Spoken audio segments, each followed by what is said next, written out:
et selon l'heure à laquelle vous nous retrouvez, bonsoir. Je suis ravie de vous retrouver sur TV5 Monde et dans le magazine de l'art de vivre Nec Plus Ultra. Vous allez voir comment cette semaine, nous traduisons le mot excellence sommaire. Une grande exposition de haute joaillerie qui scelle les noces de diamants entre la France et la Chine. Dans les pas d'un grand chef étoilé, la gastronomie française au sommet. La relève de la mode est déjà en marche avec ce jeune couturier surdoué. L'art moderne et ses talents cachés par un galeriste au choix atypique. En Chine, comme vous le savez, c'est l'année du cheval. Jean Boggio, le directeur artistique de la maison de joaillerie chinoise TTF, a demandé à 100 créateurs d'interpréter la légende du cheval en bijoux sculpture. Vous allez voir, le voyage vaut le détour et au galop. Avant d'être communiste, la Chine avait déclaré le général de Gaulle en janvier 1964. La France devient ainsi la première des grandes puissances occidentales à reconnaître ce pays. C'était il y a 50 ans.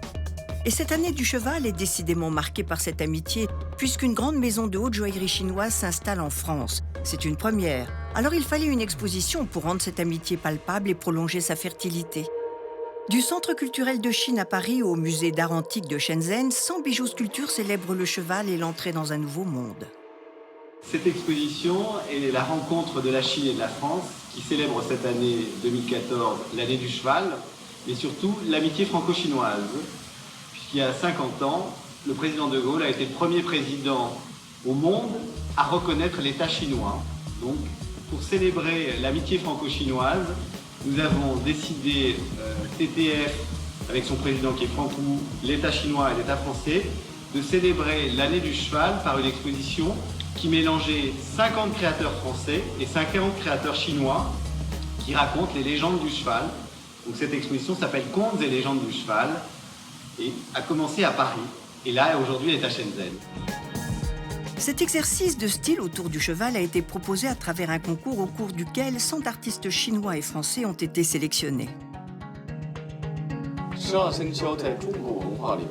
Il y a beaucoup de significations très importantes autour du cheval. Par exemple, cela concerne tout ce qui a trait à la grande vitesse. Le haut de gamme et le progrès dans les études et le travail.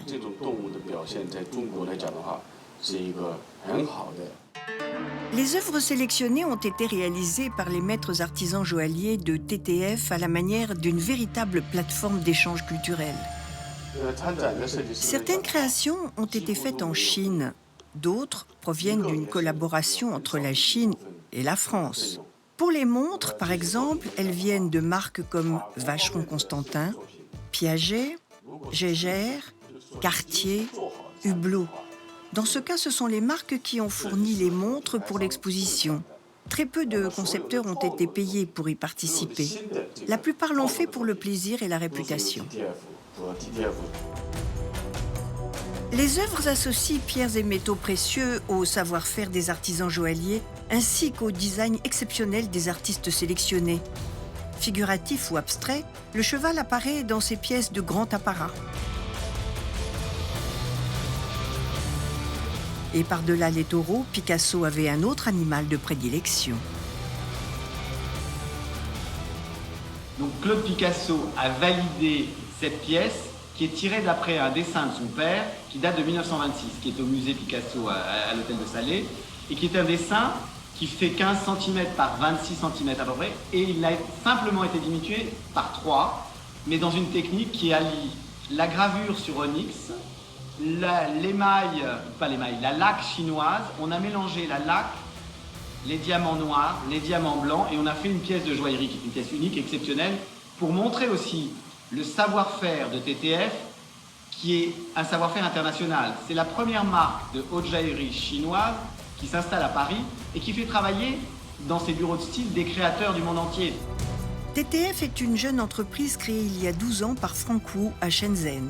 En une décennie, elle s'est hissée au firmament des marques de haute joaillerie chinoise. Cette année, elle a élu domicile rue de la Paix à Paris.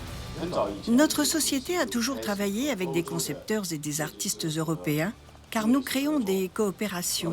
Notre bureau va bientôt s'installer à Paris, donc nous travaillons de plus en plus avec des artisans français. Il est nécessaire d'apprendre la technique, le savoir-faire français parce que la France est toujours à la mode. Dans ce domaine, c'est la meilleure du monde. On ne peut qu'acquiescer au son de cette affirmation. La mise en place de telles coopérations renforce l'idée d'une culture vivante en perpétuelle mutation. Les rencontres et les échanges, paraît-il, favorisent la création. La Chine est un pays légende. Donc ce que me demande Franck Wu et ses équipes, c'est de mettre en scène et de raconter l'histoire de la Chine, mais avec une perception qui n'est pas chinoise, qui est une perception française et européenne, qui est ce mélange des cultures. Quand j'ai fait un collier, moi, pour cette exposition, j'ai pris une légende chinoise qui s'appelle les 10 000 chevaux qui courent. On a fait ce collier entièrement à Paris. D'après un de mes dessins, ce collier, il n'y a pas 10 000 chevaux, il y en a 88. Mais 88 est un good lucky number in China, et il y a 3888 diamants. Dans une combinaison subtile entre Occident et Orient, cette exposition symbolise très bien une transition déjà en marche. TTF sont les initiales de Today, Tomorrow, Forever, et elles n'ont pas fini de bousculer l'industrie du luxe international.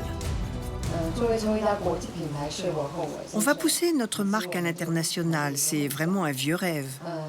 On souhaite apporter la culture chinoise à Paris et chercher à améliorer nos créations en collaborant avec les artisans français. L'ambition est double. D'une part, mettre l'accent sur un design créatif plus recherché, et d'autre part, affiner le savoir-faire et la fabrication.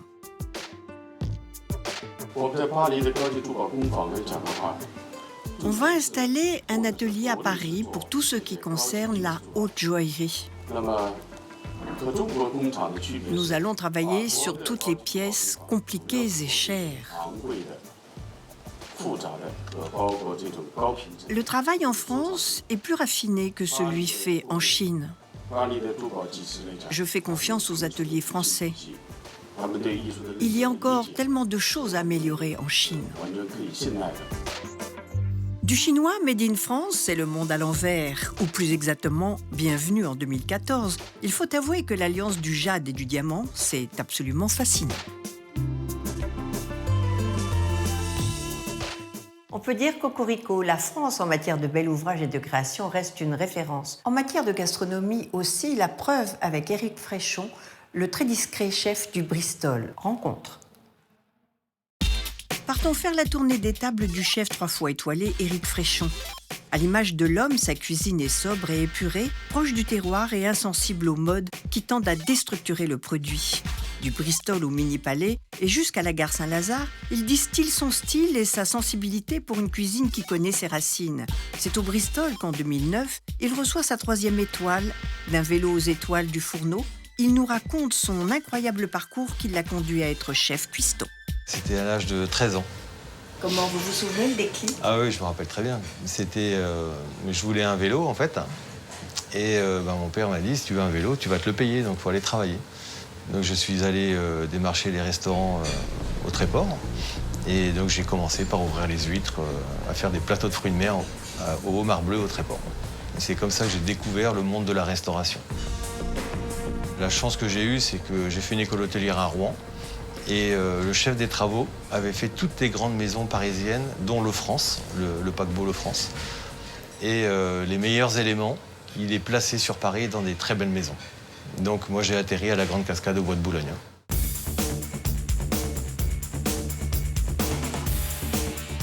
Vous êtes créateur de saveurs, ça ne vient pas comme ça. Je pense qu'on l'a ou on l'a pas. C'est un peu inné, je pense, hein, la création des saveurs ou de plats.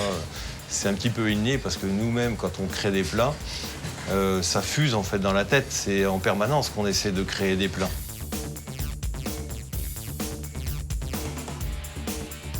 Quel est votre processus créatif pour inventer un nouveau plat? On fait beaucoup d'essais avant d'aboutir à un plat. Il y a quelques fois, on va faire 10, 15, 20 fois le plat avant de l'aboutir. Et s'il n'est pas abouti, il ne verra même pas la carte. Les clients ne le verront jamais. On faisait un foie gras aux huîtres fumées. Et l'accord poireaux et huîtres marche très bien. Et je voulais retrouver ce goût fumé.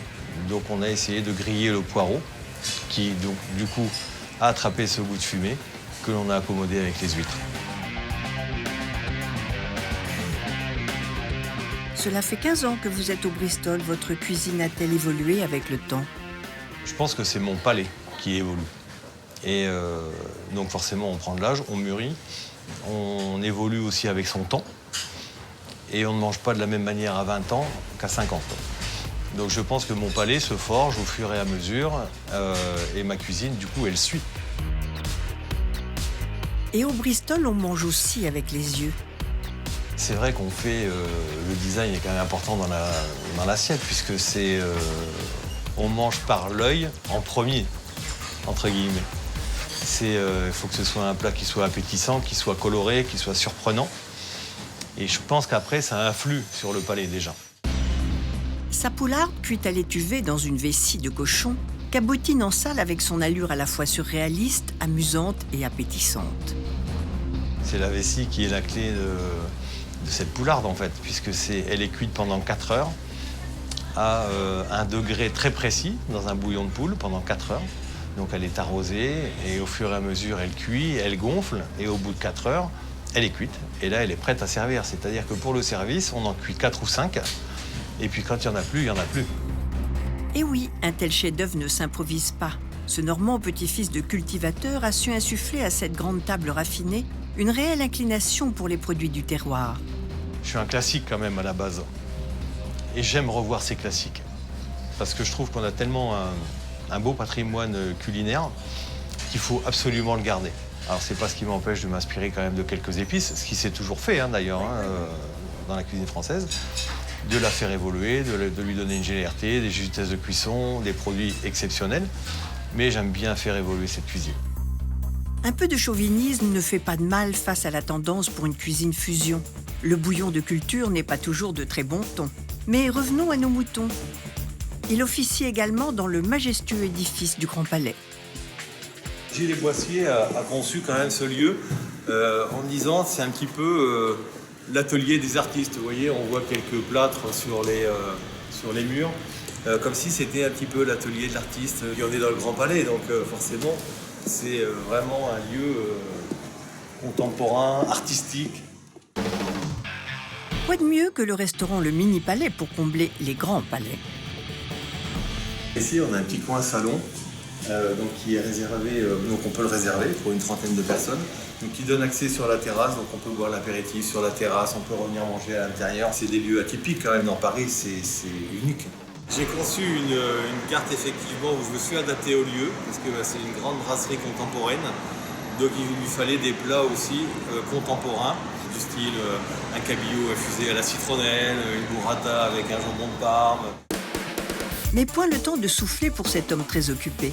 Direction maintenant la gare Saint-Lazare, où Éric Fréchon a ouvert en septembre dernier un restaurant de 110 couverts, renouant avec son passé bistrotier. Une manière pour ce magicien 3 étoiles de revenir au centre du monde. Destin croisé, appétit en transit, le chef ne s'est pas égaré. Ce qui est un petit peu atypique ici, forcément, c'est qu'on est dans une gare, donc la gare Saint-Lazare. Il y a quand même 450 000 personnes qui passent dans cette gare. C'est la ville de Nice tous les jours qui passent. C'est incroyable. Et dans ce lieu, c'est un peu atypique parce qu'il y a plusieurs endroits, il y a plusieurs ambiances dans ce restaurant. Il y a des tables d'hôtes, il y a un petit coin lounge, il y a la salle avec les tables du restaurant. Donc il y a plusieurs ambiances dans le restaurant et suivant le temps que l'on a, eh ben, on choisit en fait sa table, l'emplacement. C'est vrai j'ai fait une cuisine, c'est pareil, que j'aime, que j'affectionne beaucoup, où on est plus dans le partage, dans la convivialité et je dirais entre guillemets dans de la vraie cuisine bonne, simple. Mais finalement, Éric Fréchon n'est jamais loin de ses 2 grandes passions. J'ai été fan de moto, bon un peu moins maintenant parce que je m'en sers plus comme utilitaire. Et moi ce que j'adore c'est me plonger dans les vieux livres de cuisine. Ah oui? Ouais, ça j'adore. Vous allez chercher... C'est de l'inspiration. Une quête perpétuelle vers la perfection qui le mène à placer la barre toujours plus haut.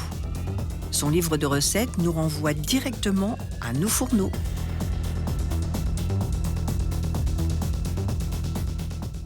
La mode cette semaine, c'est l'un de nos créateurs chouchous, Damir Doma, que nous avons découvert il y a une dizaine d'années. Il signe 2 collections lumineuses, très élégantes, créatives et furieusement contemporaines pour hommes et femmes défilées.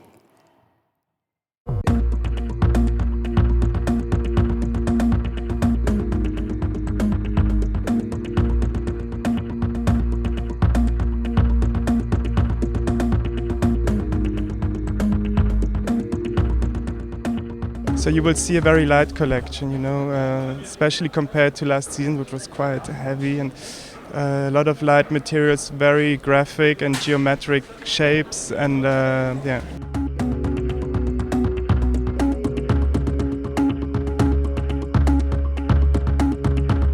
I think there's touches of color in the collection, yeah, which is quite new.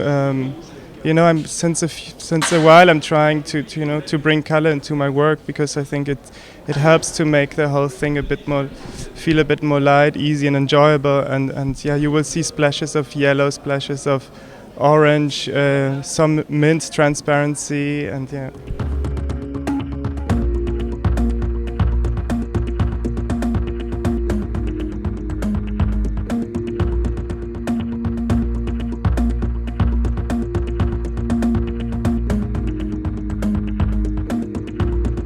Definitely it goes into a more body-conscious direction. I think, yeah, when we talk about transparency, we talk about lightness, we talk about, I don't know, bias-cutted dresses, which I never did before, you know, something that really, yeah, more feminine, as you said.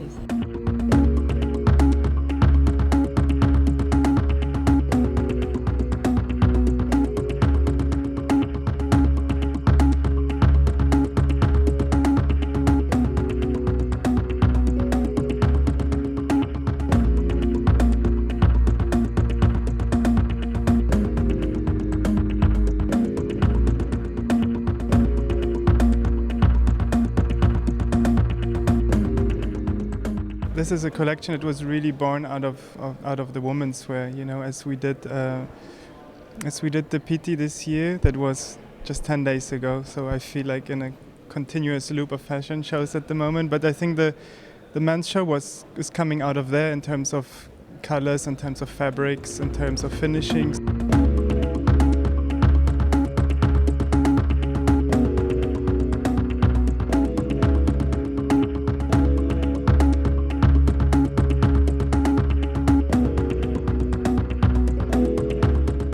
It was really about stripping it down, making it more pure, taking away what is not needed, and keeping it really minimal, as you can see also in the location and the backdrop. I think this is something you will also see in the clothes, you know, and especially in the styling. You know, it was about putting things together but not overpowering it and keeping it really minimal.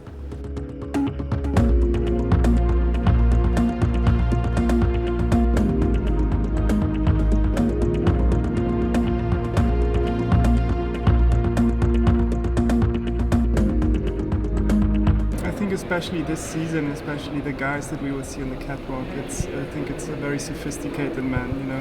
It's a man who loves sophistication, who loves to dress up, who appreciates material, shape and clothes, you know, and at the same time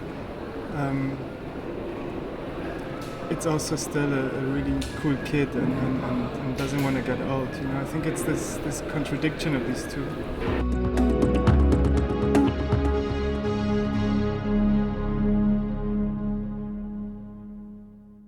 Tout de suite maintenant, on file quai Voltaire, retrouver Antoine de Laurentin, passionné par l'art du 19e et 20e siècle. C'est à la Galerie des Antiquaires que les grandes galeries du monde se donnent rendez-vous tous les 2 ans. Parmi elles, il y a évidemment la galerie Antoine Laurentin. Celui qui a donné son nom à la galerie est spécialisé dans les dessins, peintures et sculptures de la fin du 19e siècle, au milieu du 20e siècle, autrement dit, des nabis aux abstraits des années 50. Ce fils de collectionneur a transformé sa passion en métier, redonnant à l'histoire de l'art sa diversité et son foisonnement. Il lui tient à cœur de faire connaître des artistes injustement oubliés. Les catalogues qu'il publie lors de ses grandes expositions monographiques font référence dans le monde de l'art. Un galeriste qui ne cherche pas la facilité et qui prouve que l'oubli et les choix arbitraires ne sont pas une fatalité. J'ai toujours essayé, dans mon travail de marchand, par goût et puis par nécessité et par goût, j'en sais rien, l'un ou l'autre, de remontrer des œuvres d'artistes qui avaient un vrai intérêt et une vraie importance, qui avaient eu probablement souvent leur heure de gloire à un moment, puis qui ont été un petit peu oubliés. Ça, c'est une chose que j'ai toujours trouvée passionnante à faire.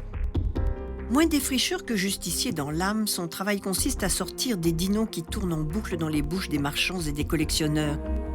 Il enrichit ainsi à la fois le marché et l'histoire de l'art avec des artistes moins connus.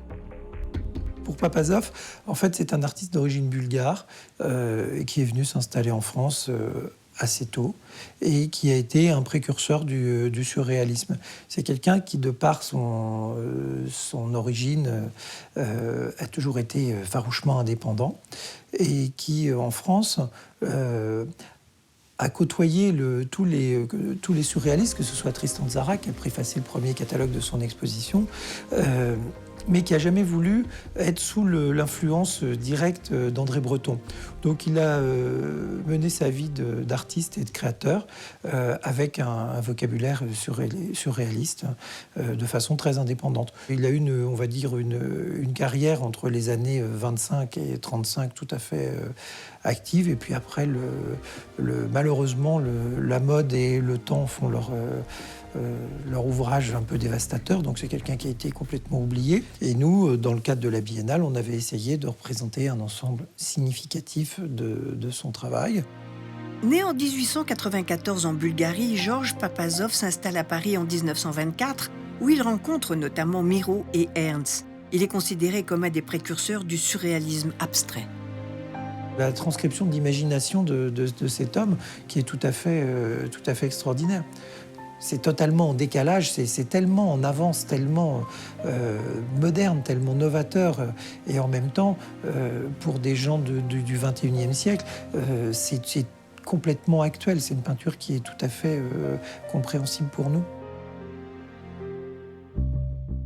Pour sortir des sentiers battus d'une histoire de l'art extrêmement codifiée, il faut avoir un œil très assuré.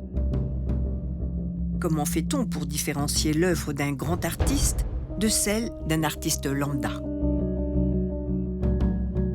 Vous avez dans le regard qu'on porte sur une œuvre d'art, vous verrez, il y a deux approches. La première, elle est sentimentale, c'est-à-dire qu'on a un coup de cœur pour quelque chose, et la seconde, elle est analytique. C'est-à-dire qu'on se pose normalement, ça doit amener à se poser des questions. Donc si on est un minimum, ce qui n'est pas le cas de tout le monde, mais de beaucoup de gens quand même, un minimum cartésien, on a ces deux démarches. On essaye d'associer un élan à une réflexion. Donc en l'occurrence, pour Papazov, dont on parlait, soit les gens ont été attirés d'un premier abord par l'image de ce qu'ils voyaient, ou si ce n'était pas le cas, ils étaient amenés à se poser la question du pourquoi, du comment, de cette œuvre, de son époque, ce que je vous évoquais tout à l'heure, de sa situation dans le temps. Et c'est exactement la même chose pour beaucoup de regards qui sont portés sur des œuvres et des artistes. Ça nécessite de réfléchir un petit peu. Éduquer le regard ou lui conserver sa fraîcheur, vaste question. Parlons-en ensemble à la Biennale des Antiquaires en septembre prochain. Nous retrouverons Antoine Laurentin et ses chefs-d'œuvre en septembre lors de la prochaine Biennale des Antiquaires. Pour le moment, c'est Stéphane Bern qui nous donne sa définition du luxe. Le luxe, c'est ce qui nous fait tellement envie et qui n'est pas vraiment nécessaire, mais c'est le superflu qui nous fait vraiment plaisir. On attend votre définition du luxe sur notre page Facebook. Merci de votre fidélité. Merci à Carpenter Workshop Galerie de nous avoir accueillis. Je vous retrouve la semaine prochaine, toujours sur TV5 Monde, sur notre page Facebook, ou très bientôt sur YouTube. En attendant, on apprend à quitter avec courtoisie une chambre d'hôtel. Miss Métro nous donne quelques précisions déculpabilisantes. Au revoir. Lorsqu'on va à l'hôtel, on est content d'arriver, mais au moment de partir, c'est souvent la précipitation. Mais heureusement, Miss Métro, maître S étiquette, est là. Comment quitte-t-on une chambre avec élégance et pour respecter tous les gens qui la font? La première chose, on sait qu'on doit quitter notre chambre à 13h, mais nous avons besoin d'y rester encore 1 heure de plus. Alors, on va appeler directement le responsable de la location des chambres, qui est en général le chef de réception. Et ce sera lui qui prendra la décision de nous offrir 1 heure ou 2. Nous faisons nos bagages, mais il y a toujours quelque chose d'oublié. Peut-être que je conseillerais un dernier petit tour de sa chambre en laissant tous les placards de penderie et de garde-robe, ainsi que tous les tiroirs ouverts. Pour le règlement de la facture, moi, je recommanderais d'appeler la caisse. Ainsi, on pourra la vérifier et pourquoi pas la régler directement depuis la chambre. Dans les maisons 4 étoiles et palaces, on appelle le concierge qui nous envoie un bagagiste et on rassemble toutes nos pièces de bagages dans un coin de la chambre. Les lits sont immenses, donc on vérifie son lit et on le laisse ouvert. Voilà, vous savez tout.